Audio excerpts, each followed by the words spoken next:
Hi, my name is Michael Smook, and I'm on the beach in Long Beach. And today is sunny Saturday, April 25th, and we're in the year 2020. This is Facebook episode number 33. Normally, I'm speaking to you from my home in Forest Hills, but it's great to be at the beach. It's a beautiful day. Look, I understand a lot of people are suffering. We're dealing with the first pandemic we've had to deal with in over 100 years. And to my Facebook friends and or Mavis's, and to everybody out there, people who are struggling, people who are suffering, our hearts go out to you. The topic of today's conversation is women I admire in baseball. And the reason I decided to do that is because thinking about baseball, it's April, it's sunny weather, gives me a sense of joy. The other day, what was happening was I was thinking about a John Fogerty song. It was in the mid 1980s when I met Mavis, when we just met and we were dating, and the album is called Centerfield and the song is called Centerfield. And I won't sing the song. Right now I have a cold and I sound kind of funny, but what happened in that song is John Fogerty is singing about baseball, and he says, beat the drum, picked up the phone, the sun came out today. We're born again, there's new grass on the field. And the thing about that song is in Major League Baseball season, you can be born again. Miracles happen. Take the 1962 New York Mets. They won 40 games and lost 120. And 7 years later, they won the World Series. The Chicago Cubs, for 108 years, they didn't win a World Series, and then what happened was it was the seventh game. They were a few outs away from losing the World Series, and they snatched defeat, and they make it into victories, and Chicago Cubs won a miracle, and they went all the way. So anything could happen every year. A team that's never won before or hasn't won in a long time, there's always an opportunity. So rather than doing my usual Facebook and YouTube talks where I talk about politics, policies, history, I'm thinking about baseball. And in thinking about baseball, what happened is the other day, several months ago, I'm reading this newspaper article. The Yankees hired the first female hitting coach in the history of baseball. And I thought that was kind of amazing. So that's why we're calling the talk today, episode number 33. We're calling it Women I Admire in Baseball.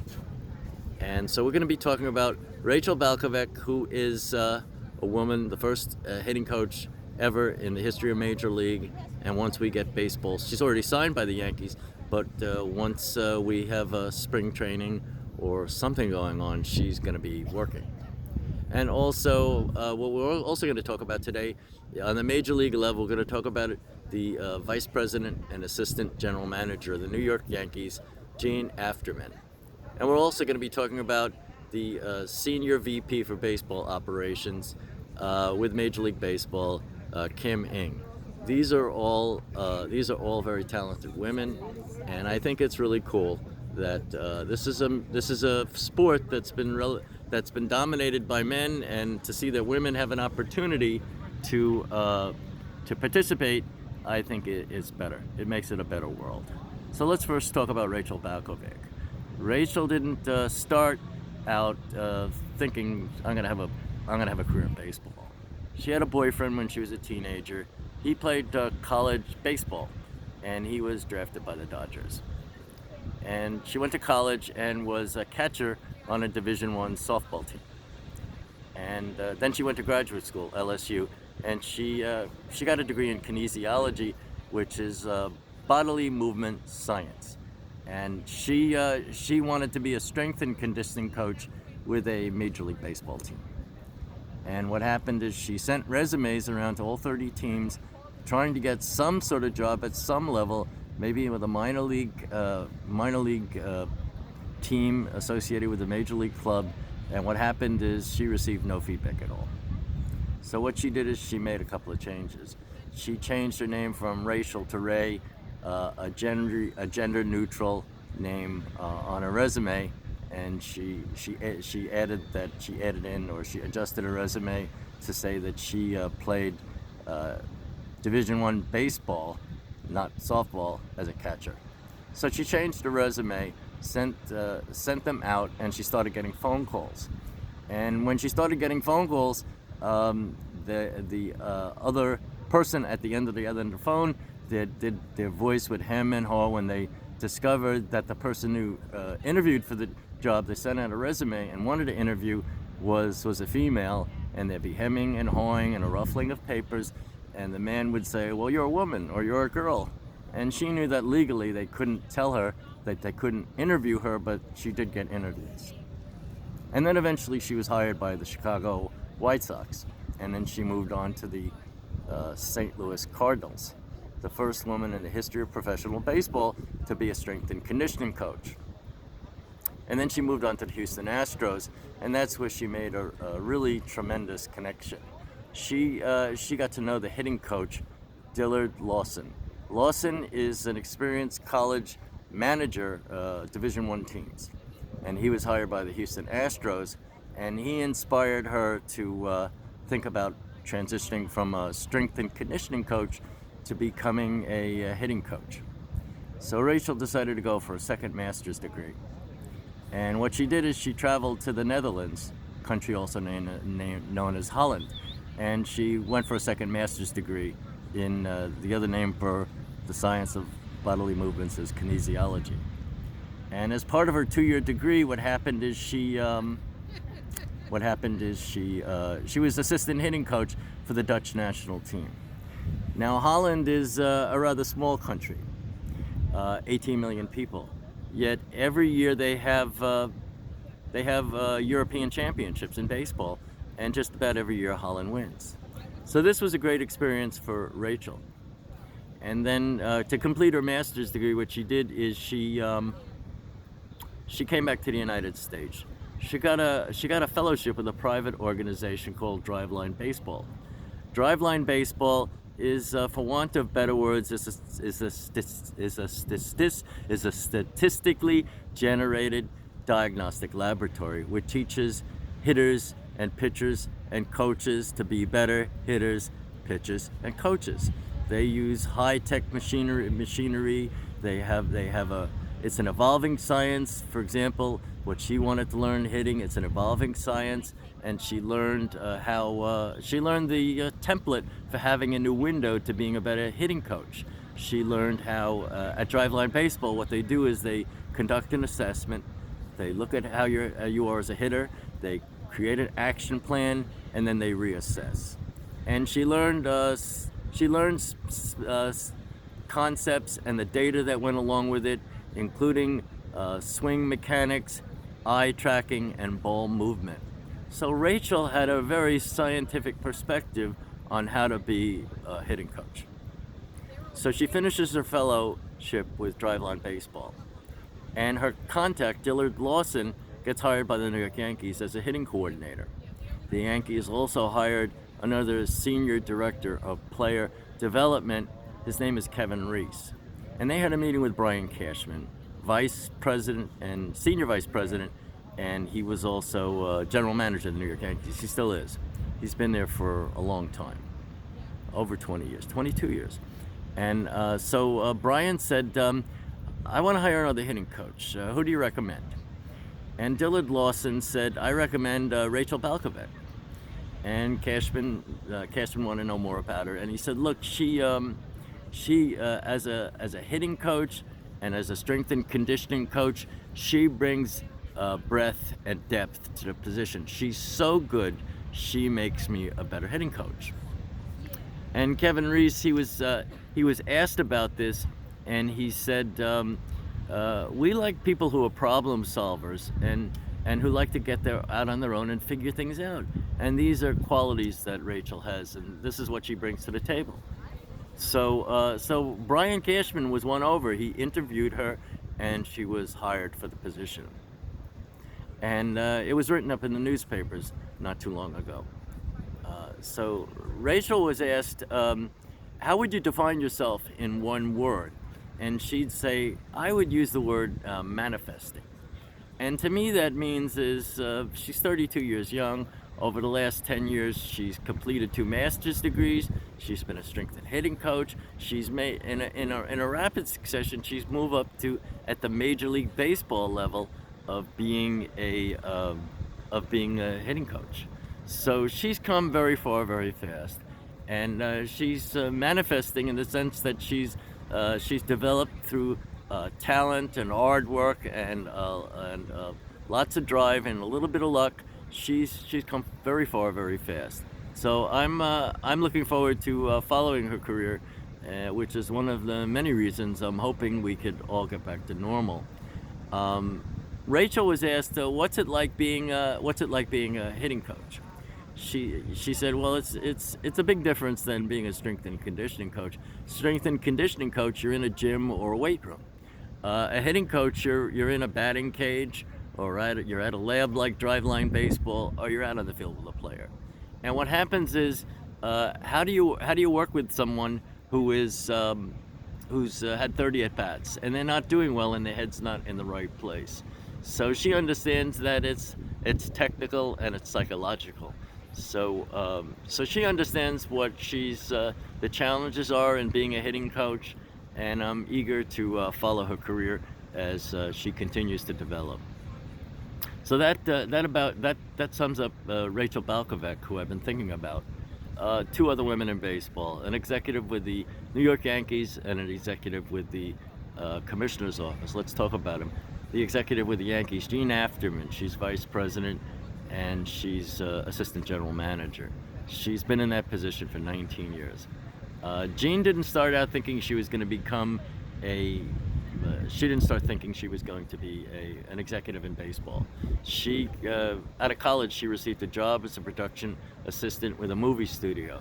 And she wasn't moving as far as and as fast as she should have been, but her colleagues from time to time would say, "You're far more intelligent to be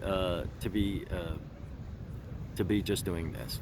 So she went to law school. She's a San Francisco woman. She went to a San Francisco law school. And then she got a job with a civil litigation firm, civil litigation office in San Francisco. And what happened is they had a client who had a number of baseball-related projects, Dom Nomura. And what happened is one of the most prominent projects was Dom had a client, Niseo Nomo, in Japan.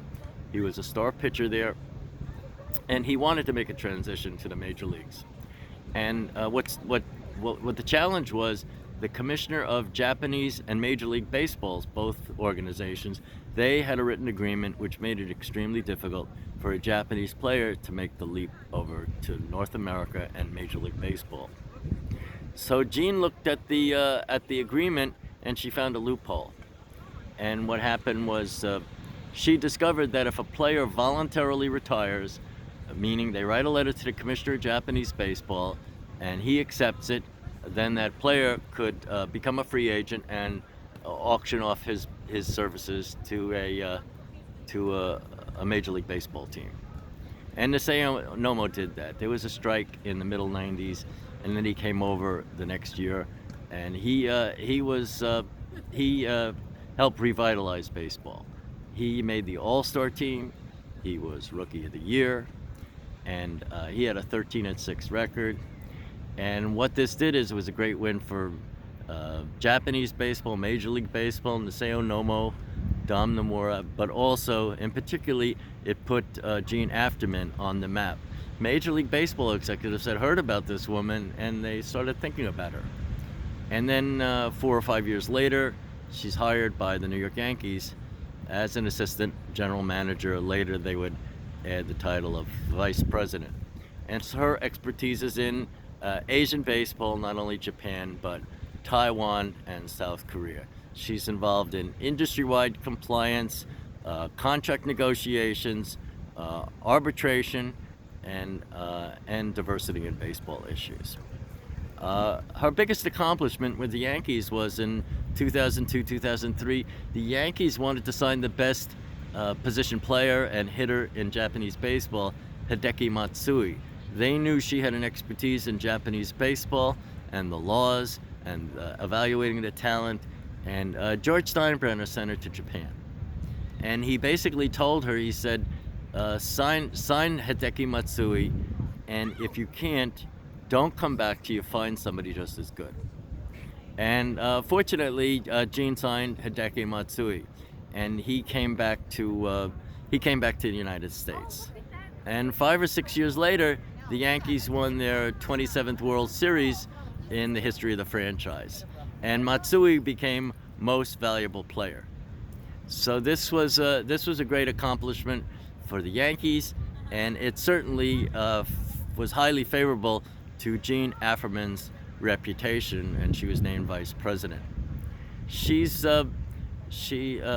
Baseball America, which is the leading baseball magazine in the country, in 2019 gave her the Trailblazer Award, which is a great award. Also, what happened is Jean, she was asked, what was it like to work for George Steinbrenner? She said, you'd come into a meeting with Mr. Steinbrenner, and she said, well, what would happen is you would have a half a dozen topics to talk to him about, and you'd cover the issues from every angle, and you'd come in well informed. And he was the kind of guy who'd ask the one question I wasn't prepared for, which was fine because I brought a lot to the table, and I'm a hard worker, and I'm confident in my abilities. So it was a pleasure working with Mr. Steinbrenner. So that's a nice story. When she was asked, you've been VP and assistant general manager, wouldn't you like to move up to maybe be a general manager? And she said, look, I'm with the most storied baseball franchise in the history of professional baseball, and the Yankees is a pretty terrific place, and I'm very happy where I am. Right now, the plan for Jean Afferman is to work 80% of the time out of her offices in San Francisco, and 20% of the time either coming to the Bronx to work in the Yankees offices and or be on the road with the team. But right now, everything is on hold because of COVID-19. So now let's move on to the third person we're going to talk about today, Kim Ng. Kim Ng she's had a remarkable career. And let me run through her outstanding accomplishments. She started out as an intern and with the Chicago White Sox, and right out of college. And she became an expert on her undergraduate thesis was on Title IX, Women in Sports, which is a federal law which requires that college sports women receive better funding for sports. And she wanted to get a job involved in something really important, and she worked in baseball, and baseball's important. So she got a job as an intern with the White Sox, and within a few years she became assistant director of player development. And 25 years ago, she learned a new science called of statistical analysis of baseball for evaluating players. It's called sabermetrics, and she became an expert in that. And then she moved on to the New York Yankees. From 1998 to 2001, she was assistant general manager and vice president. This is before Gene Afferman came on board. The Yankees won 4 American League pennants and 3 World Series, which is certainly a reflection on the efforts of Kim Ng during her 4 years with the Yankees. She moved on to the LA Dodgers, and she was vice president and assistant general manager there. She applied for the general manager with the Dodgers and for 2 other opportunities with other major league teams. So since it wasn't happening, she wanted to move up to be a general manager. Something else came along. She became senior vice president for baseball operations with Major League Baseball. At first she reported to Joe Torre. Now she reports directly to the commissioner. And her expertise is in promoting baseball in Europe and working to develop Major League Baseball's interests in areas where baseball is just getting started, like the countries of India and also People's Republic of China, which is mainland China.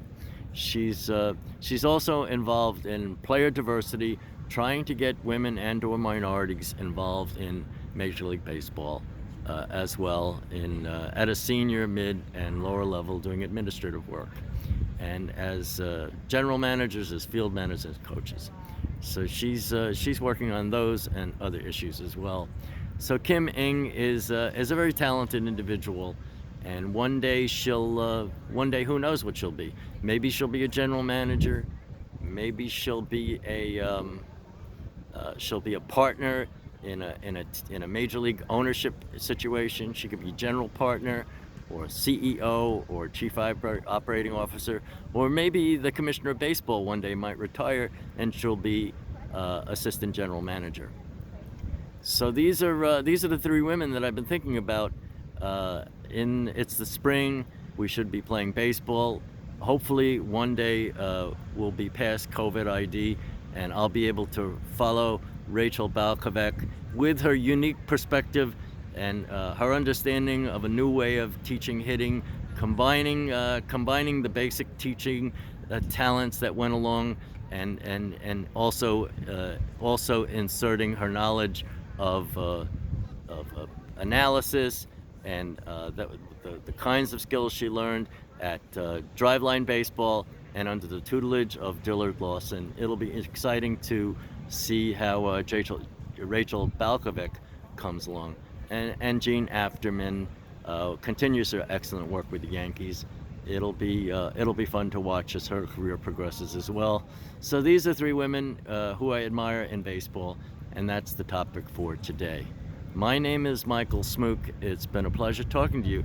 Today is April 25th. I'm speaking to you from the city of Long Beach in Nassau County, and this is Facebook episode number 33, and it's a pleasure being with you.